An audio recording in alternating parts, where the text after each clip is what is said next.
Well, good morning. Let's give the worship team another hand, if you don't mind. We've got a hand.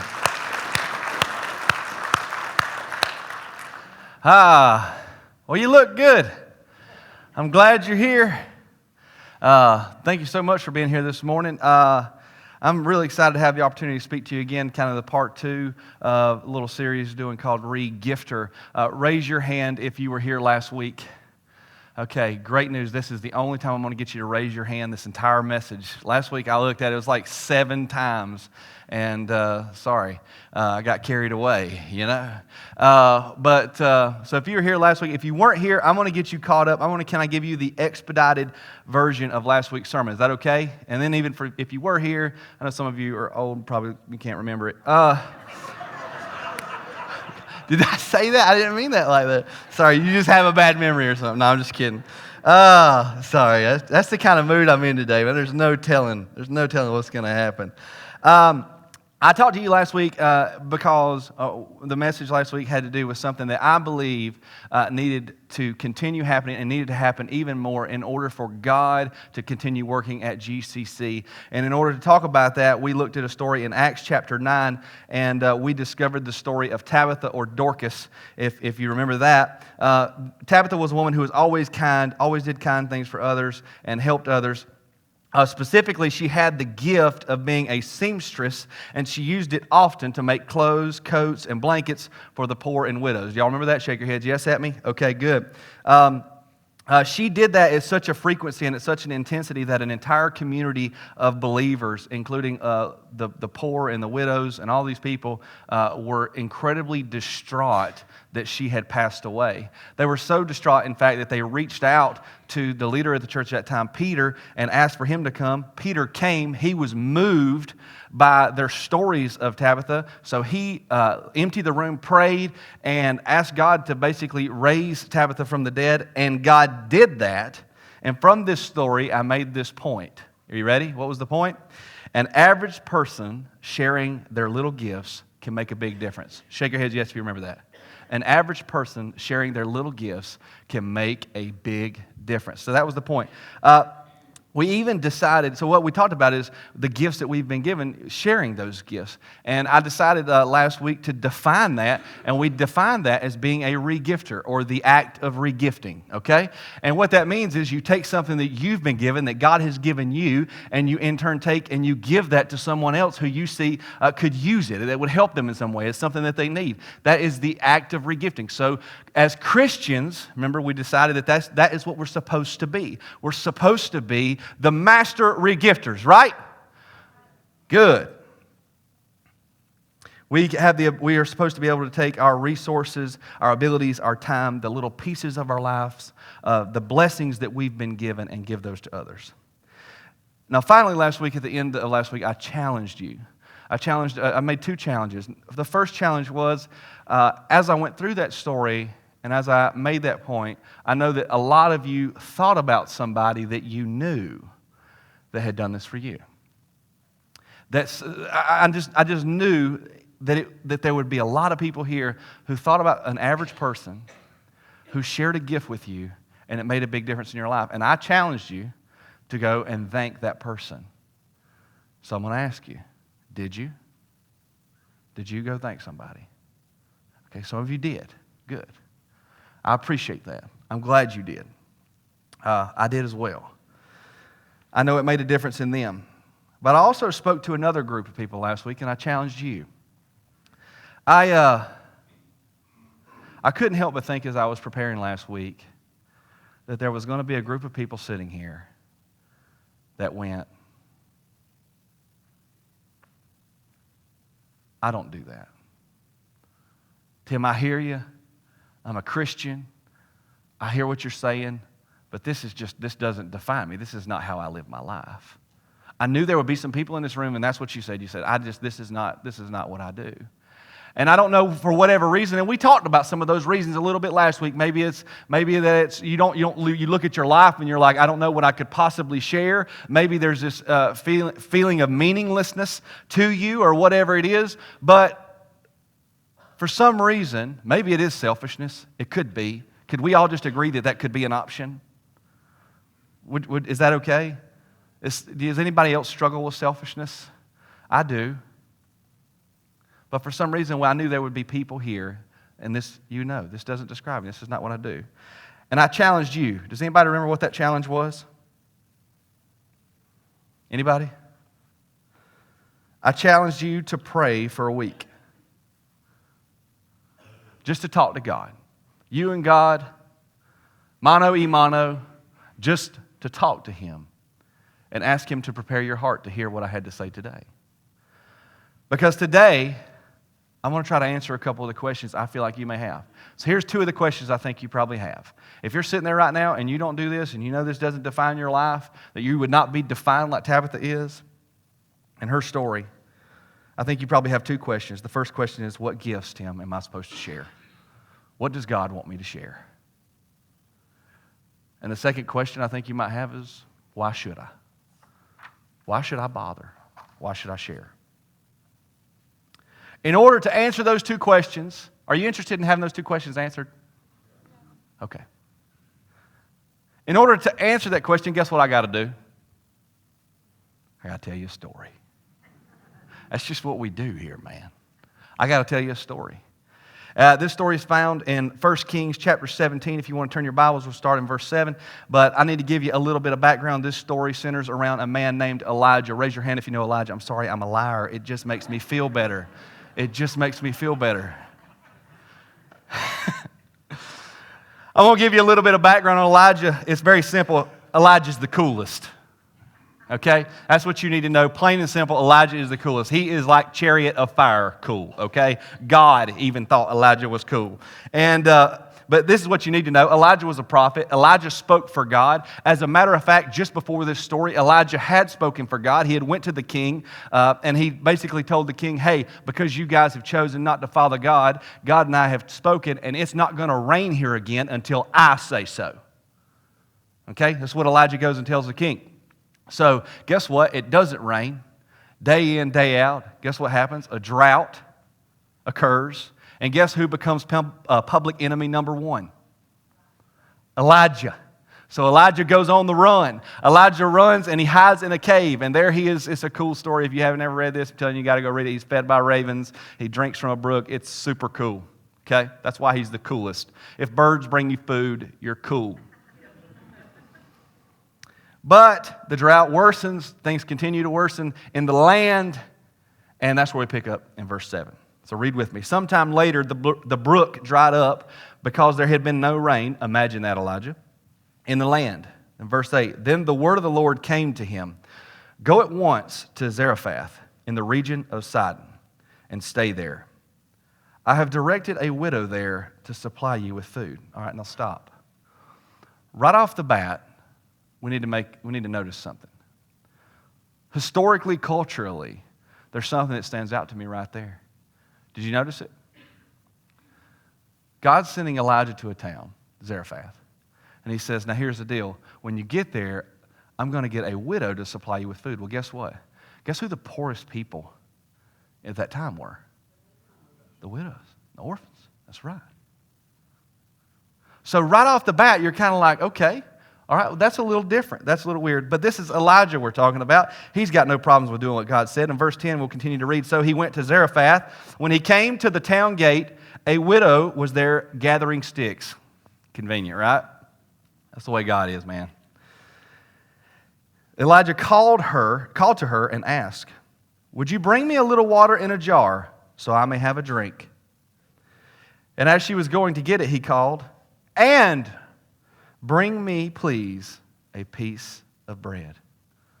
All right, first off, you got to recognize, who does he run into right off the bat? The town gate, nonetheless, right? The town gate, who is standing there waiting on him? The widow, and she's gathering sticks. Now, the first thing I want to point out to you is, because this is one of those little things, it's easy to skim over, it's easy to not notice it. How did he know she was a widow? He could tell. He could tell by the way he was. I think probably her clothing. I believe she was probably thin. She looked poor, and I'm just going to say it. I believe there was a pitiful element to the way she looked. Okay, and he recognized immediately, this is the one. This is the woman. God spoke to his heart, said, this is her right here. And he called her and asked, and I just believe this is so bold. He says, and bring me, please, a piece of bread. Read verse 12. This is her response. As surely as the Lord your God lives, she replies, I don't have any bread. Only a handful of flour in a jar and a little olive oil in a jug. I am gathering a few sticks to take home and make a meal for myself and my son that we may eat it. And what's the word? And die. Now hang on a second. I don't want to read a lot of tone in this, but I'm telling you, it sounds exasperated, doesn't it, when you read it? You see those key words in there that make you think.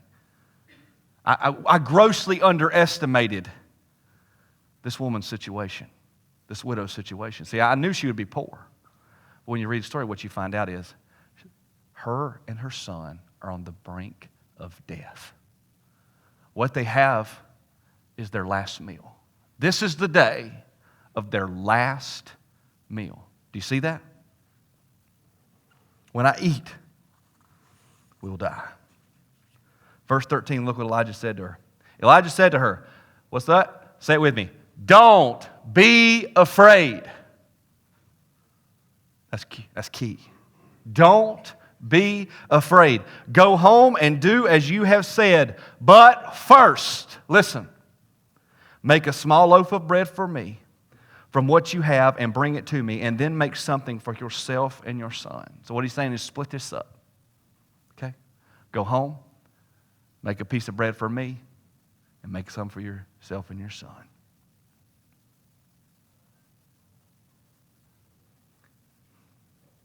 For this is what the Lord, the God of Israel, says.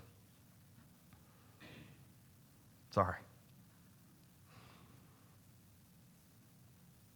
The jar of flour will not be used up, and the jug of oil will not run dry until the Lord sends rain on the land.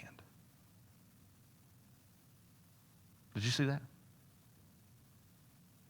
Are you listening? Shake your head yes if you're hearing this.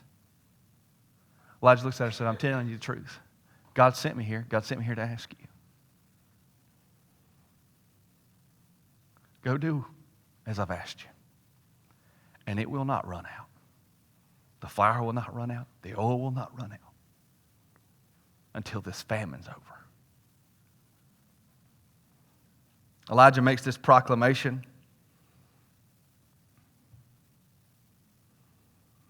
He proclaims that the little bit that she has will not be gone when she is done making the bread. It's a pretty crazy promise, pretty outlandish. Would you have believed him?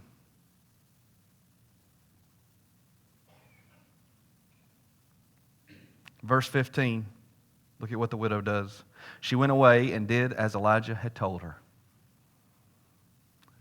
I love this next word. What does it say? She did what Elijah told her. So there was food every day for Elijah and for the woman and her family. For the jar of flour was not used up, and the jug of oil did not run dry, in keeping with the word of the Lord spoken by Elijah. You see what happened? Day after day after day, when she had shared what she had with Elijah, she went, and there was more flour, and there was more oil every single day. Supernaturally, extraordinarily, it was there waiting.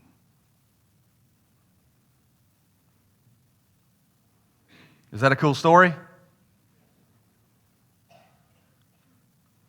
Now, did you see the answer to your questions?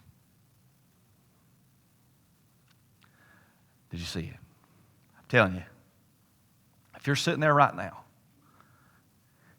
and you're wondering whether this is what you're supposed to do, how you're supposed to live, I need you to listen from here on out, okay? So the first question was what? What does God want me to share? What in the world does God want me to share? Tim, when I look at my life, I just don't see what in the world God would want me to share. I hear that story, that sounds cool, but what in the world could God possibly want me to share out of my life? Can I tell you? Can I help point to what it might be? It could be anything. You say, well, that's no help at all, Tim. I was expecting like my fishing tackle, It could be anything. I want you to hear me. Hear me. Because I've thought all week about how to say this. What would be the best way to say this to you? Listen to me. It could be anything. Because I'll tell you what you're doing right now. And it's what people do. It's what we all do. We have a tendency to do.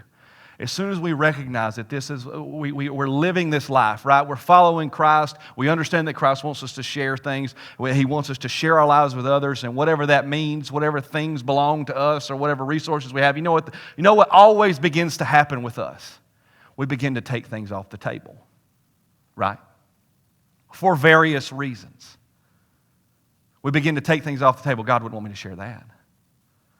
I don't think God would ask me to share that. We begin to take things off the table. So when I say it could be anything, I know that sounds real, open-ended.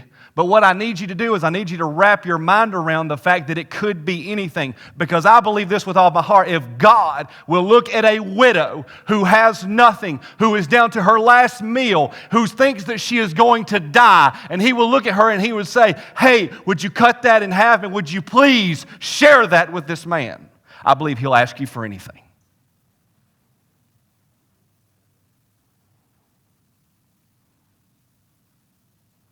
I don't know that you can name something that He will not ask you to share.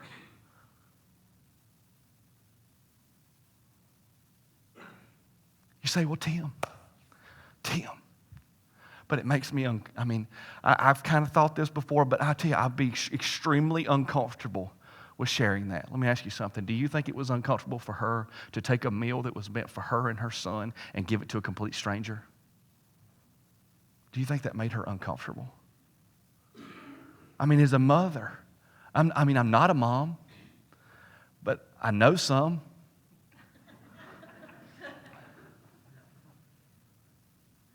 But to take that meal and to share it with this man, how uncomfortable do you think she was as a mom? That would seem what? I can't even think of the word now, but I really wish I could. It would seem wrong. That's not the word I was looking for.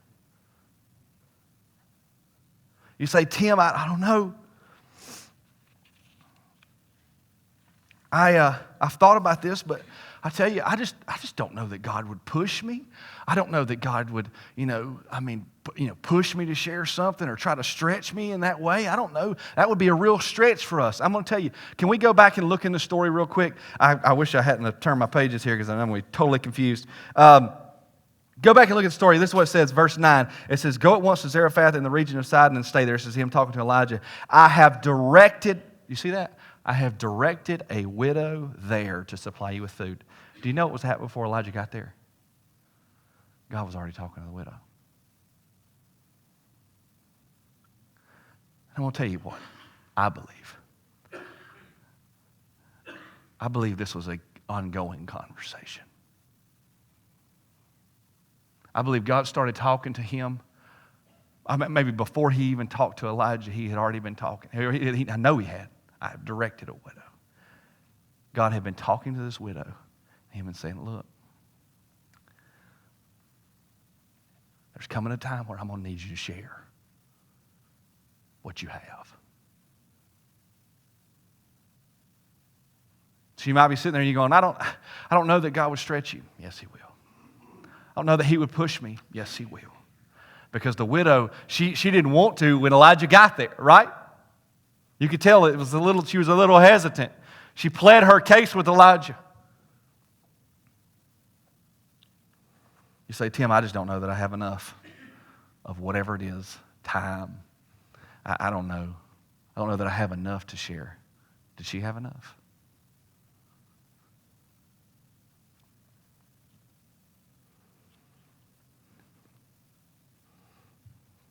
You need to understand it could be anything. It could be something that you think is meaningless. Look at this. Think of the rationalization she could have made. What good? God, hang on. Now, there are other people here. There are other people. There are good people here that have more than I do. Don't you think it would benefit Elijah if you maybe sent him, this man that you're sending, don't you think that it would benefit him if you sent him to somebody's house who had more, right? You may be sitting there going, what I have is so insignificant. That widow could have said, what good is a little bit of a little bit going to do this man? It made a big difference. God did a lot with it. You may say, well, Tim, I'm scared to death. I'm scared to death to do it.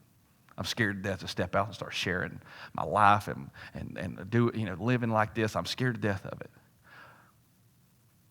Do you think she was scared?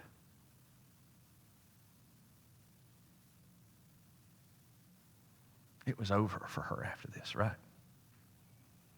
This was it. This was the end.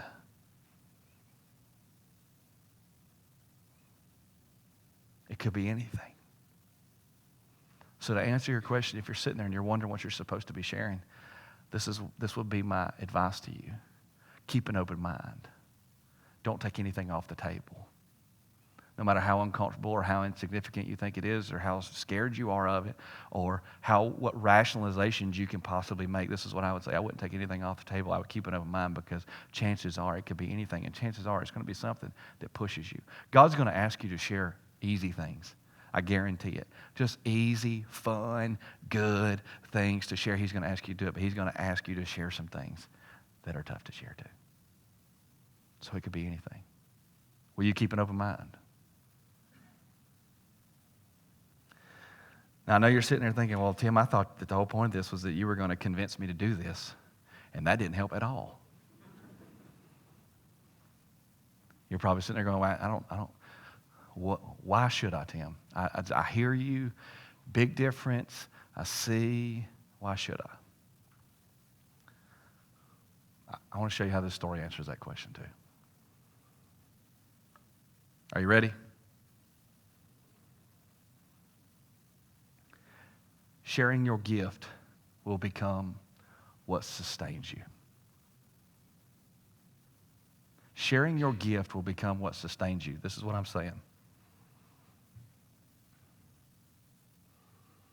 In this story, can you see that because she shared her gift, the very thing that she was willing to share became what sustained her? You know what? First of all, let's stop at sustained. Do you know what sustained means? The definition? It's something that strengthens you. It's something that encourages you. It's something that builds you up. It's something that sees you through. That sustains, okay?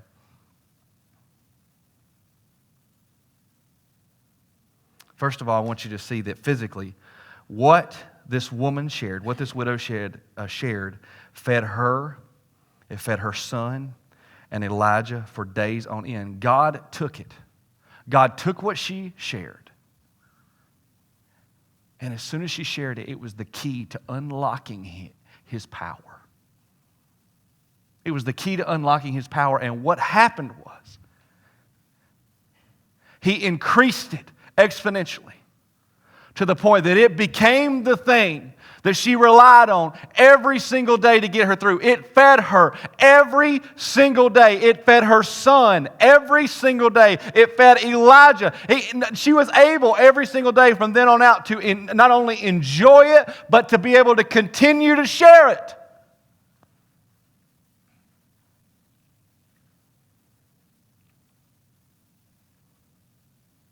I believe physically she began to improve. She became healthier. I bet she was eating probably more every day after Elijah got there than she was before he got there. But I believe the sustenance goes beyond just physical. It's visualization time. Okay? Will you do that with me? Shake your heads, yes. Everybody still here? I want you to think about this. What you share becomes what sustains you. Can you see her getting up every morning? Kind of in a state of disbelief. every day after this has happened, she shared with Elijah. And then she noticed there's still more flour, there's still more oil. And the next day, there's still more flour, there's still more oil. Do you think she got up every day in a state of disbelief, threw on her nightgown, fixed her hair, and ran into I don't know how y'all do this, and whatever, and ran to the cupboard and flung the cupboard doors open, and what was sitting there? Flour and oil. I believe every single day she went in there in a state of shock, in a state of disbelief. What do you think her life was like before this? Do you think she was probably dealing with some depression? Do you think she was dealing with some sadness? That she was struggling to survive with her son? That every single day all she was living with was anxiety and worry because she knew she could see that day coming when they weren't going to have anything left? Can you imagine what her life was like before this? Now, what is her life like after this? She walks into the cupboard, opens the cupboard. She sees that she's healthy, she's eating every day, that her child's eating every day, that she's able to take care of God's man in Elijah.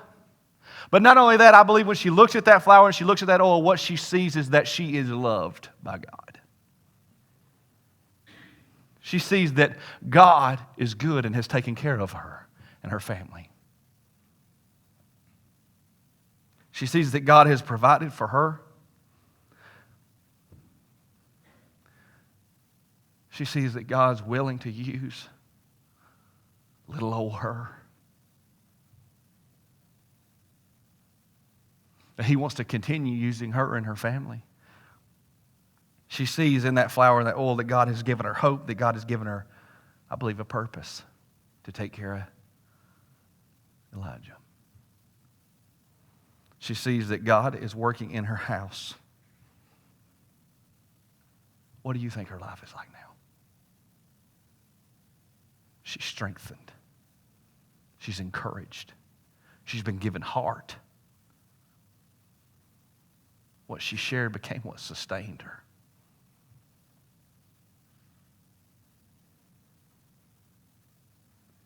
That's why you should share what you've been given. That's one reason you should share what you've been given. You know what you'll discover? If you share what you've been given with other people, I'm going to tell you what's going to happen. You'll find out that it'll sustain you. And as a matter of fact, it's probably, I don't know that it's a strong enough word. It'll energize you.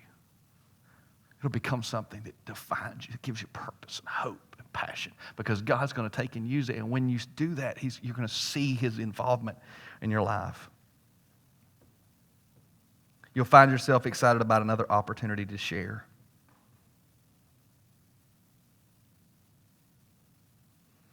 You'll see that God will use it to make an incredibly big difference. So y'all know me. I've told a lot of farm stories over the years because I've worked on a farm, been on a farm about my whole life, but the farm's just a part of my story. It's a big part of my story. And I've told you I worked for a man named Dick Schaefer for a long time, taking care of the farm, and this is way back early on. This is like right as I came to Golden Corner, rededicated my life at Praise Week. All this was kind of all at the same time. I've been working for Dick for a couple of years, and anybody that has ever worked with me knows that when it comes to a job and work and task, I can be kind of an intense individual. And Lynn, do not laugh that big at that. It lets me know that it's a problem. And I will say this, I'm a very task-oriented guy, okay? So if I said at this point in time, the first couple years I worked for Dick, I was working 36 hours a week. I was going to college, taking classes even at night, and I was getting after it. And when I was at work, I was working, and was very confident in my abilities to do different things. Well, one summer, I always say pulls down the barn. I know y'all don't know what that means, but I'd be like down in the barn, cleaning the barn. That was kind of where we had our every morning meeting. So I was cleaning the barn, and Dick pulled down in the truck, and he said, "Hey, man, just out of nowhere, we didn't talk about it or anything." He said, "Man, I'm hiring a kid. He's going to work here during the summer." And I said, okay. And I'm like, man, what have I done wrong? I'm not doing a good job, obviously. And he said he's going to work here during the summer, and the lady goes to church with me and everything, and he's going to work here, and he'll be starting next Monday. I said, okay. I was kind of caught off guard by it, whatever. Well, the next Monday rolls around, I'm there, and there's a car sitting over there, and the kid comes and gets out of the car, and when he does, he's got baggy blue jeans on, and long hair. It covers down to his nose, and a lip ring is the only thing you can see on his face. And I'm not judging, okay? Y'all don't all get all judgy, But, I'm there, curl bill cap, Dixie Outfitter shirt, Carhartt blue jeans, boots, like we're working on the farm, And the guy walks up, and immediately, I'm not going to lie, because I'm human. I'm kind of sizing him up, like, oh, man, what in the world? What are you doing here, And we talk, introduce each other. Well, Dick pulls down at the barn like it's a normal day, talks to us. He's like, yeah, this is, I'm not using his name because I hadn't had a chance to talk to him, and when I decided to tell the story. And, he said, yeah, Tim, this is what y'all going to do today. He gives me a list. I have kind of my list, and there we go. Well, we start, and I want to tell you a few things about him, first of all. The first thing is, and I don't want this to go unmentioned, he was super intelligent. The second thing is really wasn't scared of work. Third thing is, he didn't know a thing. Like nothing. Okay? Like, I don't know that he's seen the sun, like, at this time. I hate to be that way, but I'm dead serious that this is where this was. He showed up, and I'm just like, this is where we're at. And matter of fact, one of the jobs within that first week there, him day in, day out kind of going through this, I'm realizing like this kid don't have a clue about nothing. And we're sitting there, and we had to clean out a spot where water had ran and kind of messed up the dirt and stuff, or the landscaping, and I handed him a shovel. He looked at me. I kid you not, this is not made up at all. He looked at me and he said, how do you use it?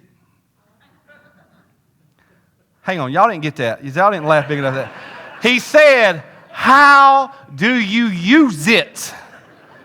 A shovel. He said, he's like, I know that sounds dumb. He said, I've never, like, how do you hold it? I'm struggling. I'm frustrated. Okay? And I'm getting a little barky, So we go on. After a couple weeks, I've had enough. And in the most tactful way possible, Dick and I are in the truck, or we're going to do something or whatever, and I say, hey, man, I gotta ask you, why is he here? Why? And Dick said, Tim, because I kind of, I laid out some grievances. And he said, Tim, you're looking at this all wrong. He said, it's not about the work. He needs somebody in his life. He needs somebody who will share their wisdom, teach him some things, be his friend, work, have fun, talk about God. And I think you should do that. And I was like, that sounds awful. And I started. It kind of challenged me, to be honest with you, that that's what he wanted me to do. So I tried. Day in, day out, we worked together. I grew to know the kid. I grew to love the kid. I grew to respect the kid. We got some stuff done. He learned some things. And I tried to share whatever I knew or had with him. We went to lunch together. Yes, I was seen in public with him. Sorry. And we spent a lot of time together. He worked with us beyond that summer. And I'll tell you this is what I know to conclude that. I know it made a big difference in him because I know him to this day and I know what he turned out to be. The man of God, father. He was a great kid. And he always was a great kid. But I got to share some of my life with him. But do you know what really happened? It became what sustains me. Because after him has been a line of young people that I've had the privilege to share my life with because I learned to do it. I learned that I could do it. And I learned that it was really simple. That it's just about opening your heart up, sharing a little bit. If you buy their lunch or whatever and you talk endlessly, and sometimes they'll pretend like they're listening, but sometimes they'll listen. And you love on them, and you open your house to them and say, this can be your house just as much as it's my house, and your refrigerator. God, they're your refrigerator over and over and over. And that's what it can be. But don't take anything off the table. Because I'm telling you, it has become why I get up in the morning. And you say, well, Tim, you're a pastor. That's what you do. No, sir. I was doing it before I was a pastor. And I'm doing it now. And I'm going to continue to do it. If y'all ever have to fire me for some crazy reason or whatever, I'm going to continue to do it. It'll probably be popping off at the mouth. Let's just be honest. I'm going to continue to do it. And I'm going to tell you why. Because it gives me hope every single day. It's where I see God working. It's where I see God moving and doing things. And it fills me up and it encourages me to the point that it's what I want to do. It's what I'm looking for the opportunity to share more. I'm looking for the opportunity to do that more because it has strengthened me. It has brought me to be who I want to be. And I want to do it more and more. And I want to get better at it and get rid of whatever selfishness there is in me. Because that is what being a regifter is all about. Would you like to do that? You can do it. You can do that. It is so simple and doable that it's crazy. Bow your heads, I'm going to pray for you.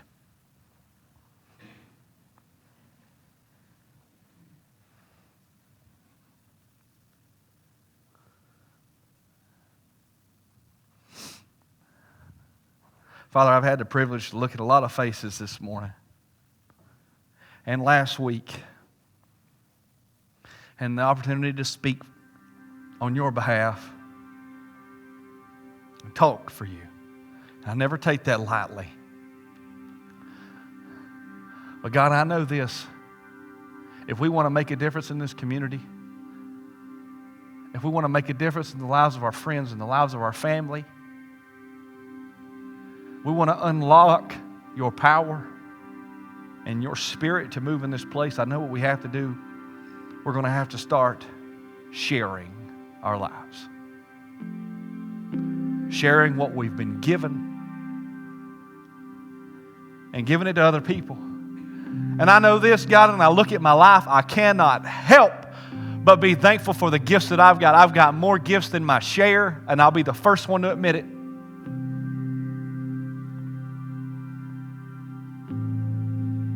I've been given so much, so bountiful, that it just blows my mind. But God, if I'm going to do something, and if I'm going to be somebody, then I tell you what I want to do. I want to be a regifter. I want to share it all. I don't want to worry about the cost to me. I don't want the enemy to speak into my ear for a second that it's meaningless, that it's not going to make a difference, that phone call won't matter, that few minutes of extra time spent with somebody, or that money that's been handed out, or whatever it is. I don't want to believe for a second that it won't make a difference. I may never see the difference, but I trust in you to do what you need to do with it. And God, I have seen day after day that what you will do is you just give me more to give.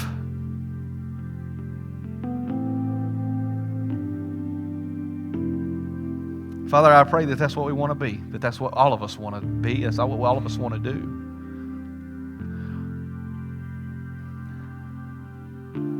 I've been asking them for 2 Sundays to raise their hands over and over, and guys, I want to ask you to do it again, but I want to let you listen to me. I asked you 2 Sundays ago if you want to see Jesus be the focal point of this community, if you want to see lives changed in this church. I asked you that question. You raised your hands. You remember that? And I've told you that in order to do that, I believe we have to be master regifters. Constantly looking at our lives, constantly evaluating the people around us that need you and that need something and providing that for them. Now, I'm going to ask you to do me a favor. If that's something you want to do, if that's how you want to live, I want you to raise your hand. All right, put your hands down. You do that, please. Please do that. You'll never know how big a difference it can make in this world and how big a difference it can make in you until you start doing it. You do it more and more. You do that. I love you, Golden Corner.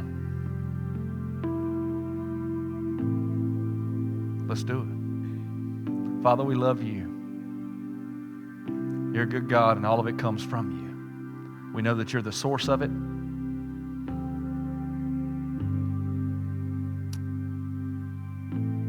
We know that you're the one doing all the work. Help us to do our part.